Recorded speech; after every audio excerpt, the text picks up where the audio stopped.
May delivery tayong dumating kahapon guys. Yun ay ang grocery. Worth 4,500. 4,051. Pakita ko sa inyo guys. Dumaan yung aking ahente ng mga asukal, Max Glow at mga Richoco. Kumuha tayo ng asukal. Yung 1/4 guys ay ginawa ko ng 6 na kilo. Kasi magtataas daw na naman ang asukal guys. Kaya dinamihan ko 6 na kilong 1/4 at 2 kilo lang na kalahatian. Kasi hindi naman masyadong mabenta ito. Naglagay lang ako kasi may pailan-ilan na naghahanap. At ang asukal na puti, kumuha lang ako ng 2 kilong 1/4. Hindi din siya fast moving, kaya 2 kilo lang. Ang dinamihan ko talaga ay ang pula dahil yan ang mabilis sa akin. Tapos kumuha tayo ng Richoco. Richoco wafer na cookies and cream at saka Richeese. Ang kuha ko sa kanya guys nito ay 950. Ito yung maliit. Maliit lang to guys. Ito yung 39 grams. 950 ang kuha ko sa kanya nito. Pang 12 pesos. Tapos ito guys ay 11 pesos ang kuha ko sa kanya. Ang benta ko naman nito ay 13 pesos. Yan.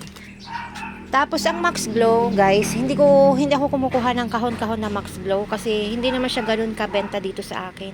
Kumukuha lang ako sa kanya ng piraso. Ang kuha ko sa kanya nito ay 38 pesos. Binebenta ko siya ng 48 pesos. May 10 pesos tayo sa bawat isang bote. Tapos kahapon, guys, dumating yung aking delivery from grocery. Yan, grocery, guys. At nung dumating ang aking ahente ng mga asukal ay kasalukuyan ako nag-aayos ng aking mga in-order sa grocery. Meron tayong 3 box. Ito ay yung isa. 1, 2, 3. Tapos ito, isang mga sabon-sabon. Ito, Tide at saka Breeze. So yan ang aking kasalukuyang inaayos. Ang aking pinadeliver kahapon sa grocery ay 4,051. At ngayon ko pa lang siya inaayos guys.